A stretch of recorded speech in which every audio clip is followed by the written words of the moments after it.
ಈಗ ಈಗ ಸಾಕಷ್ಟು ನೀನು ಕಣ್ಣೀರು ಹಾಕಿದ್ದೆ, ಗೋಳಾಡಿದ್ದೆ, ನನ್ನ ಹೆಂಡತಿ ಮತ್ತು ನನ್ನ ಮಕ್ಕಳು ಬೇಕು ಅಂತೇಳಿ. ಇಷ್ಟು ದಿನ ಬಂದಿರಲಿಲ್ಲ, ಇವತ್ತು ಬರ್ತೀನಿ ಅಂತ ಒಪ್ಕೊಂಡಿದ್ದಾರೆ. ಏನಾಯಿತು ಘಟನೆ, ಏನಾಯಿತು? ಘಟನೆ ಏನಾಯಿತು ಅಂತ ನನಗೆ ಗೊತ್ತಿಲ್ಲ ಸರ್. ನಾನು ನನ್ನ ಮಕ್ಕಳು ಬೇಕಂತ ಕೇಳಿದೆ ಸಂಧ್ಯಾ ಮೇಡಮ್ ಹತ್ರ. ನನ್ನ ಮಕ್ಕಳು ಬಂದಿದ್ದಾರೆ, ನನ್ನ ಹೆಂಡತಿ ನನ್ನ ಹತ್ರ ಇದ್ದಾರೆ. ಅರ್ಥ ಆಯ್ತಾ? ಎಲ್ಲ ಮರೆತು ಹೊಸ ಜೀವನ ಮಾಡ್ತೀರಿ, ಮಕ್ಕಳಿಗೋಸ್ಕರ ಜೀವನ ಮಾಡಬೇಕು. ನೀವು ನನ್ನ ಹೆಂಡತಿ ನಾನು ಯಾರು ಏನು ಕೆಟ್ಟ ಕಮೆಂಟ್ಸ್ ಆಗ್ತಾರೆ ಏನೋ ಗೊತ್ತಿಲ್ಲ, ನನ್ನ ಹೆಂಡತಿ ಮನಸ್ಫೂರ್ತಿಯಾಗಿ ಕರ್ಕೊಂಡು ಹೋಗ್ತಾಯಿದ್ದೀನಿ ನನ್ನ ಮನೆಗೆ. ಅಲ್ಲ, ಈ ಹಿಂದೆ ನಡೆದಿರುವಂಥ ಕೈ ಘಟನೆಗಳೆಲ್ಲ ಅವೆಲ್ಲ ಮರ್ತು ಬಿಟ್ಟಿದ್ದೀನಿ ಸರ್. ಖುಷಿಯಾಗೇ ಇದ್ದೀನಿ ನಾನು. ಎಲ್ಲ ಮರೆತು ಚೆನ್ನಾಗಿ ಜೀವನ ಮಾಡೋಣಂತ, ಚೆನ್ನಾಗಿರೋಣಂತ. ನನ್ನ ಮಕ್ಕಳು, ನನ್ನ ಹೆಂಡತಿ ಅಂದ್ಬಿಟ್ಟು ನನಗೆ ತುಂಬ ಆಸೆ ಇದೆ.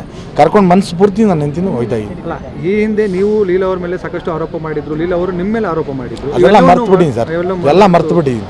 ನೀವು ಖುಷಿಯಾಗಿರ್ತೀರಿ. ಹೌದು ಸರ್. ನಮ್ಮ ಸಂಧ್ಯಾ ಮೇಡಮ್ ಬಂದು ನನಗೆ ತುಂಬ ಉಪಕಾರ ಮಾಡಿದ್ದಾರೆ. ನನ್ನ ಹೆಂಡತಿ ಮಕ್ಕಳನ್ನೆಲ್ಲ ಕೊಡಿಸಿದ್ದಾರೆ.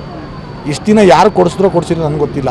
ಮೇಡಮ್ ಅಂತೂ ನನಗೆ ತುಂಬ ಉಪಕಾರ ಮಾಡಿದ್ದಾರೆ, ನಮ್ಮ ಸಂಧ್ಯಾ ಮೇಡಮ್ ಅಂತ. ಮಕ್ಕಳು ಎಜುಕೇಷನ್ ಎಲ್ಲ ಕಟ್ಟಿದ್ದೀನಿ ಸರ್. ಇನ್ನೇನು ನಾಳಿಂದ ಸ್ಕೂಲ್ ಕಳಿಸ್ತೀನಿ. ನಾವು ಕಳಿಸ್ತೀರಿ. ನನ್ನ ಮಗನ್ನ ಕಳಿಸ್ತಾನೇ ಇದ್ದೀನಿ. ನಾನು ಜೈಲಿಂದ ಬಂದಾಗಿಂದ ನನ್ನ ಮಗನ ಕಳಿಸ್ತಾನೆ. ಇವ್ರು ಕಳಿಸಿಲ್ಲ, 3.5 ತಿಂಗಳಾಯಿತು. ಫೀಸ್ ಎಲ್ಲ ಕಟ್ಟಿದ್ದೀನಿ, ಇವರೇ ಕಳಿಸಿಲ್ಲ. ಅಂದರೆ ಮಕ್ಕಳು ಚೆನ್ನಾಗಿ ಓದಿಸ್ಬೇಕು ಅನ್ನೋ ನಿಮ್ಮ ಆಸೆ? ನನ್ನ ಮಕ್ಕಳು ಚೆನ್ನಾಗಿ ಓದಬೇಕು, ಎಜುಕೇಷನ್ ಕೊಡಿಸ್ಬೇಕಂತ ನನಗೆ ತುಂಬ ಆಸೆ. ಇವಳು ಏನೋ ತಪ್ಪು ಮಾಡ್ಕೊಂಡು ಹೋಗ್ಬಿಟ್ಟಿದ್ದಾಳೆ, ತಿರ್ಗಾ ತಿದ್ಕೊ ಬಂದಿದ್ದಾಳೆ. ಸಂಸಾರ ಮಾಡ್ತೀನಿ ಅಂತ ಹೊಸ ಜೀವನ ಮಾಡ್ತೀರಿ ಸರ್ ಇನ್ಮೇಲೆ. ಹಾಂ, ಇಬ್ಬರು ಯಾರು ಏನನ್ನ ಅಂದ್ಕೊಳ್ಳಿ, ನನ್ನ ಹೆಂಡತಿ ನಾನು ಕರ್ಕೊಂಡು ಹೋಗ್ತೀನಿ ಇವಾಗ. ಅರ್ಥ ಆಯ್ತಾ? ಹೊಸ ಜೀವನ ಮಾಡ್ತೀರಿ. ಎಲ್ಲ ಕಮೆಂಟ್ಸ್ ಹಾಕೋರು, ಎಲ್ಲ ಇದು ಮಾಡೋರು ದಯವಿಟ್ಟು ತಪ್ಪಾಗಿ ಅರ್ಥ ಮಾಡ್ಕೊಂಬೇಡಿ. ಅವಳು ಏನೋ ಕೆಟ್ಟ ಮಾಡಿಬಿಟ್ಟಿದ್ದಾಳೆ, ಇಲ್ಲ ಅಂತ ಹೇಳಲ್ಲ ನಾನು. ನನ್ನ ಹೆಂಡತಿನ ಕರ್ಕೊಂಡು ನಾನು ಹೋಗ್ತಾ ಇದ್ದೀನಿ ಅಷ್ಟೇ. ಈಗ ನೀವು ಕಳೆದ ದಿನಗಳಿಂದ ನೀವು ಹೇಳಿದ್ರಿ, ಜೊತೆಗೆ ಇರ್ತೀನಿ ಮತ್ತು ಈಗ ಮನಸ್ಸು ಬದಲಾಯಿಸ್ಕೊಂಡು ಮಕ್ಕಳಿಗೋಸ್ಕರ ಹೋಗ್ತೀನಿ. ಏನಾಯ್ತು ಮೇಡಮ್ ಘಟನೆ, ಏನಾಯ್ತು? ಹೌದು ಸರ್, ಮಕ್ಕಳಿಗೋಸ್ಕರ ಹೋಗಬೇಕು ಅಂತ ಡಿಸೈಡ್ ಮಾಡಿದ್ದೀನಿ. ಮಕ್ಕಳ ಜೀವನ ಹಾಳು ಮಾಡಬಾರ್ದು, ಮಕ್ಕಳು ದೂರ ಮಾಡಬಾರ್ದು, ಮಕ್ಕಳಿಗೋಸ್ಕರ ಹೋಗಬೇಕು ಅಂತಂದುಬಿಟ್ಟು ಡಿಸೈಡ್ ಮಾಡಿದ್ದೀನಿ ಸರ್. ಮಕ್ಕಳಿಗೋಸ್ಕರ ಮಂಜು ಜೊತೆ ಹೋಗ್ತಾ ಇದ್ದೀನಿ ಸರ್. ನೀವು ಈ ಹಿಂದೆ ಆರೋಪ ಮಾಡಿದ್ರಿ, ಮಂಜು ಕಿರುಕುಳ ಕೊಡ್ತಾರೆ, ಅನುಮಾನಿಸ್ತಾರೆ, ಬೇರೆ ಬೇರೆ. ಇದು ಯಾವ ಮುಂದಿನ ದಿನಗಳು ಸರಿ ಹೋಗುತ್ತಾ? ಏನು ಸರಿ ಹೋಗುತ್ತೆ ಅಂತ ಅಂದ್ಕೊಂಡಿದ್ದೀನಿ ಸರ್. ನಂಬಿಕೆ ಇಟ್ಟು ಹೋಗ್ತಾ ಇದ್ದೀನಿ. ಆ ನಂಬಿಕೆ ನಾನು ಉಳಿಸ್ಕೊತೀನಿ, ಅವರು ಉಳಿಸ್ಕೊಂಡ್ರೆ ಅಷ್ಟೇ ಸಾಕು ಸರ್ ನನಗೆ. ಸಂತೋಗೆ ಮನವೊಲಿಸಿದ್ದೀರಾ? ಸಂತೋಗೆ ಏನು ಹೇಳಿದ್ರು? ಸಂತು ಅವರು ಅವತ್ತು ಅದನ್ನೇ ಹೇಳಿದ್ದು, ಇವತ್ತು ಅದನ್ನೇ ಹೇಳ್ತಿರೋದು. ನೀನು ಹೋಗು, ನೀನು ಮಕ್ಕಳ ಮುಖ ನೋಡು ಅಂತ ಹೇಳ್ತಾಯಿದ್ರು. ಇವತ್ತು ಅದೇ ಮಾತು ಹೇಳಿ ನನಗೆ ಕಳಿಸಿದ್ದಾರೆ. ಹಾಗಾಗಿ ನನ್ನ ಮಕ್ಕಳಿಗೋಸ್ಕರ ನಾನು ಹೋಗ್ತಾ ಇದ್ದೀನಿ ಸರ್. ಮಂಜು ಏನು ಹೇಳಿದ್ರು? ನೀವು ಬರ್ತೀನಿ ಅಂತ ಕೂಡಲೇ ಮಂಜುಗೆ? ಹೌದು ಸರ್, ಮೊನ್ನೆ ಚಿಕ್ಕ ಮಗುನ ಬಿಟ್ಟು ಹೋದಾಗ ಹೇಳಿದ್ರು, ಬಂದುಬಿಡು, ಆಗಿದ್ದಾಯಿತು, ನಾನು ಇನ್ನು ಚೆನ್ನಾಗಿ ನೋಡ್ಕೊತೀನಿ, ಇನ್ನು ಯಾವುದೇ ರೀತಿಯಲ್ಲಿ ನಿನ್ನ ಮೇಲೆ ಅನುಮಾನ ಬೀಳೋದಿಲ್ಲ, ಇನ್ನು ಯಾವುದೇ ರೀತಿಯಲ್ಲಿ ನಿನಗೇನು ಇದು ಮಾಡೋದಿಲ್ಲ, ನೀನು ಚೆನ್ನಾಗಿ ನೋಡ್ಕೊತೀನಿ, ಮಕ್ಕಳ ಮುಖ ನೋಡ್ಕೊಂಡು ಜೀವನ ಮಾಡೋಣ ಅಂತ ಹೇಳಿದ್ದಾರೆ ಸರ್.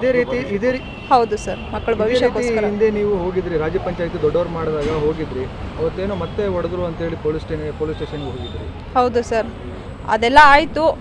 ಬಟ್ ಇವಾಗ ಮಕ್ಕಳಿಗೋಸ್ಕರ ಹೋಗಬೇಕು ಅಂತ ಡಿಸೈಡ್ ಮಾಡಿ ಏನೋ ಒಂದು ನಂಬಿಕೆ ಇಟ್ಟು ಹೋಗ್ತಾ ಇದ್ದೀನಿ ಸರ್, ಅಷ್ಟೇ. ಎಜುಕೇಷನ್ ಮೇಡಮ್, ಮಕ್ಕಳದ್ದು ಸ್ಕೂಲಿಗೆ ಕಳಿಸ್ತಿರ್ಲಿಲ್ಲ ಅಂತ? ಹೌದು ಸರ್, ಒಂದು ಭಯ ಇತ್ತು, ಎಲ್ಲಿ ಮತ್ತೆ ಅಲ್ಲಿ ಬಂದು ಜಗಳ ಮಾಡ್ತಾರೆ, ಎಲ್ಲಿ ಏನು ಮಾಡ್ತಾರೆ ಅನ್ನೋದೊಂದು ಭಯ ಇತ್ತು. ಅದಕ್ಕೋಸ್ಕರ ಮಕ್ಕಳ ಸ್ಕೂಲಿಗೆ ಕಳಿಸ್ತಾ ಇರಲಿಲ್ಲ ಅಷ್ಟೇ ಸರ್. ಹೌದು ಸರ್, ನಾಳೆಯಿಂದನೇ ಕಳಿಸ್ತೀನಿ ಸರ್. ಖುಷಿ ಇದೆ ನಿಮ್ಮ ಗಂಡ ಮತ್ತು? ಹೌದು ಸರ್, ಮಕ್ಕಳಿಗೋಸ್ಕರ ಗಂಡನಿಗೋಸ್ಕರ ಹೋಗ್ತಾ ಇದ್ದೀನಿ ಸರ್. ಚೆನ್ನಾಗಿರ್ತೀವಿ ಸರ್. ಇಷ್ಟು ದಿನಗಳೆಲ್ಲ ನಡೆದಿರೋ ಘಟನೆ ಎಲ್ಲ ಮರೆತು ಹೊಸ ಜೀವನ ಸ್ಟಾರ್ಟ್ ಮಾಡ್ತೀವಿ ಸರ್. ನನ್ನ ಗಂಡ ನನ್ನ ಮಕ್ಕಳಿಗೋಸ್ಕರ ಹೋಗ್ತಾ ಇದ್ದೀನಿ. ಜೀವನ ಚೆನ್ನಾಗಿ ಮಾಡ್ತೀವಿ ಅಂತ ಅಂದ್ಕೊಂಡಿದ್ದೀನಿ ಸರ್. ಜೀವನ ಮಾಡೇ ಮಾಡ್ತೀವಿ. ನಂಬಿಕೆ ಇದೆ ಸರ್. ಮಕ್ಕಳ ಜೊತೆ ಖುಷಿಯಾಗಿತ್ತು? ಹೌದು ಸರ್. ಸಂತು ಎಲ್ಲ ಹೇಳಿದ್ದಾರೆ, ಒಪ್ಪಿಸಿದ್ರು, ಮನವೊಲಿಸಿದ್ರು? ಅವರೇ ಹೇಳಿದ್ರು ಸರ್, ಅವಾಗಿಂದ ಹೇಳ್ತಾ ಇದ್ರು ಹೋಗು ಅಂತ. ಇವಾಗ ನನ್ನ ಗಂಡನ ಒಪ್ಪಿಸಿ ನಾನು ಹೋಗ್ತಾ ಇದ್ದೀನಿ ಸರ್. ನಾನು ಓವರಾಲ್ ಮೀಡಿಯಾದಲ್ಲೂ ಹೇಳಿದ್ದೀನಿ, ಸೋಷಿಯಲ್ ಮೀಡಿಯಾದಲ್ಲೂ ಹೇಳಿದ್ದೀನಿ, ಆ ಮಕ್ಕಳ ಮುಖ ನೋಡ್ಕೊಂಡಾದ್ರೂ ಹೋಗು, ಆ ಮಕ್ಕಳ ಜೀವನ ಹಾಳಾಗೋದು ಬೇಡ ಅಂತ ನಾನು ಸ್ಟಾರ್ಟಿಂಗಿಂದನೂ ಹೇಳಿದೆ. ಇಲ್ಲ, ನನಗೆ ನೀನೇ ಬೇಕು ಅಂತ ಬಂದರು. ಅದಾದಮೇಲೆ ತಿರ್ಗಾ ದೊಡ್ಡ ಗಲಾಟೆಗಳೆಲ್ಲ ಆಯಿತು, ಅದೆಲ್ಲ ಇನ್ನೂ ವೈರಲ್ ಆಯಿತು. ಅದಾದಮೇಲೂ ನಾನು ಹೇಳಿದ್ದೀನಿ. ಸರಿ, ಇವಾಗ ಅವರೇ ನಿರ್ಧಾರ ಮಾಡಿಕೊಂಡು ಆ ಮಕ್ಕಳಿಗೋಸ್ಕರ, ಮಕ್ಕಳ ಭವಿಷ್ಯಕ್ಕೋಸ್ಕರ ಹೋಯ್ತೀನಿ ಅಂತ ನಿರ್ಧಾರ ಮಾಡಿಕೊಂಡು ಅವರೇ ಗಟ್ಟಿ ನಿರ್ಧಾರ ಮಾಡ್ಕೊಂಡು ಹೋಯ್ತಾ ಇದ್ದಾರೆ. ನಾನು ಇನ್ಯಾವತ್ತೂ ಅವ್ರ ತಂಟೆಗೆ ಹೋಗೋದಿಲ್ಲ, ಅವ್ರ ಸಹವಾಸ ನಾನು ಮಾಡೋದಿಲ್ಲ ಸರ್. ಅವರು ಎಲ್ಲೋ ಹೋಗಿ ಚೆನ್ನಾಗಿ ಇದ್ಕೊಳ್ಳಿ ಅಷ್ಟೇ. ಕಳ್ಸ್ಕೊಡೋಕೆ ನಾನು ರೆಡಿ ಇದ್ದೀನಿ ಸರ್. ಅವರೇ ಹೋಗೋಕೆ ರೆಡಿ ಇದ್ದೀನಿ ಅಂದಮೇಲೆ ನಾವು ಧಾರಾವಾಳ ಕಳಿಸ್ಕೊಡ್ತಾ ಇದ್ದೀನಿ ಸರ್.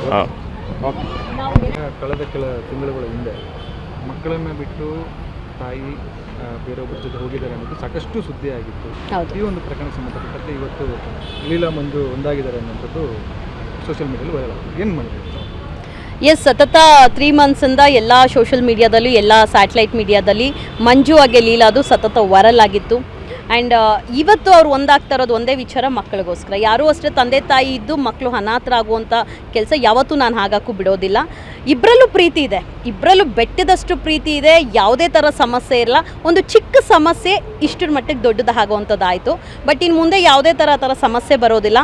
ಆ್ಯಂಡ್ ಮಕ್ಕಳು ಎಷ್ಟೇ ದೊಡ್ಡವರಾಗಲಿ ಚಿಕ್ಕವರಾಗಲಿ ತಾಯಿ ಅನ್ನೋದು ತುಂಬ ಮುಖ್ಯ ಅಲ್ವಾ? ಸೊ ಅದು ಪುಟ್ಟ ಮಕ್ಕಳು, ತುಂಬ ಚೆನ್ನಾಗಿರುವಂಥ ಮಕ್ಕಳು. ವಿದ್ಯಾಭ್ಯಾಸ ಮಿಸ್ ಆಯಿತು, ಅವ್ರಿಗೆ ವಿದ್ಯಾಭ್ಯಾಸ ಕಟ್ಟಾಯಿತು 3 ತಿಂಗಳಿಂದ. ಎಲ್ಲನೂ ಗಮನಿಸಿ 3 ಮಂತ್ಸಿಂದ ನಾನು ಲೀಲಾ, ಸಂತು ಹತ್ರ ಇಬ್ಬರ ಹತ್ರನೂ ಮಾತಾಡಿದೆ. ಆ್ಯಂಡ್ ಸಂತೋಷ್ ಕೂಡ ಯಾವತ್ತೂ ನಾನು ಇಲ್ಲಿ ಇಟ್ಕೊಳ್ತೀನಿ, ಲೀಲಾ ಬೇಕು ಅಂತ ಏನೂ ಹೇಳಿಲ್ಲ. ಮೇಡಮ್ ಕಳಿಸಿ ಅಂತಲೇ ಹೇಳಿದ್ದು. ಬಟ್ ಅವ್ರಿಗೆ ಕೆಲವೊಂದು ಘಟನೆಗಳು ಭಯ ಇದ್ದ ಕಾರಣ ಏನಾಗ್ಬಿಡುತ್ತೋ ಅನ್ನೋಂಥ ಒಂದೇ ಒಂದು ಕಾರಣ. ಬಿಕಾಸ್ ನಿಮ್ಗೆ ಗೊತ್ತಿರುತ್ತೆ, ಸಮಾಜದಲ್ಲಿ ಅತಿ ಹೆಚ್ಚು ಕ್ರೈಮ್ ಕೇಸಸ್, ಈ ಅಕ್ರಮ ಅನೈತಿಕ ಸಂಬಂಧಕ್ಕೆ ಬೀದಿದಲ್ಲಿ ಹೆಣಗಳಾಗಿ ಬೀಳ್ತಾ ಇದೆ. ಆ ಒಂದು ಭಯಕ್ಕೆ ಮಾತ್ರ ಈ 3 ಮಂತ್ಸ್ ಡಿಲೇ ಆಯಿತು. ಬಟ್ ನಿರಂತರವಾಗಿ ನನ್ನ ಜೊತೆ ಸಂಪರ್ಕದಲ್ಲಿದ್ದರು ಲೀಲಾ ಮತ್ತು ಸಂತು.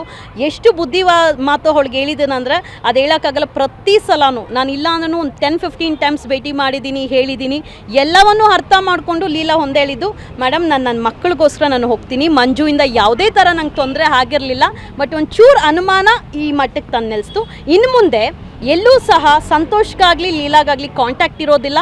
ಒಂದೇ ಫೋನು, ಮಂಜು ಫೋನ್ನೇ ಲೀಲಾ ಮಂಜು ಯೂಸ್ ಮಾಡ್ತಾರೆ. ಮಕ್ಕಳಿಗೋಸ್ಕರ ಅವ್ರು ಬದುಕಬೇಕು. ಎಲ್ಲೂ ಸಹ ಲೀಲಾಗೂ ಸಂತೋಷ್ಗೆ ಸಂಪರ್ಕ ಇರೋದಿಲ್ಲ. ಲೀಲಾ ಬದುಕು ಲೀಲಾದು, ಸಂತೋಷ್ ಬದುಕು ಸಂತೋಷ್ ಆಗಿದೆ. ಒಂದು ಕೆಟ್ಟಗಳಿಗೆ ಬಂದಿದೆ, ಹೋಗಿದೆ. ಬಟ್ ಮಕ್ಕಳಿಗೋಸ್ಕರ ಬದಲಾವಣೆ ಆಗಲೇಬೇಕಾಗಿದೆ. ಮಕ್ಕಳು ಶಾಲೆಗೆ ಹೋಗ್ತಿಲ್ಲ, ನಾನು ಫೀಸ್ ಕಟ್ಟಿದ್ರು ಕೂಡ ಮಕ್ಕಳು ಶಾಲೆಗೆ ಹೋಗ್ತಿಲ್ಲ ಅಂತೇಳಿ ಮಂಜು ಆರೋಪ ಮಾಡಿದ್ರು ಕಳೆದ 2 ದಿನಗಳಲ್ಲಿ ವಿಡಿಯೋ ಮೂಲಕ. ಮಕ್ಕಳಿಗೆ ಮತ್ತು ಎಜುಕೇಷನ್ ಯಾವ ರೀತಿಯಲ್ಲಿ? ಎಸ್, ಮಕ್ಕಳಿಗೆ ತುಂಬ ಚೆನ್ನಾಗಿ ನೋಡ್ಕೊಳ್ತಾರೆ ಮಂಜು ಬಗ್ಗೆ ನಾನಂತೂ ಎಲ್ಲೂ ಸಹ ನೆಗೆಟಿವ್ ಹೇಳಲ್ಲ.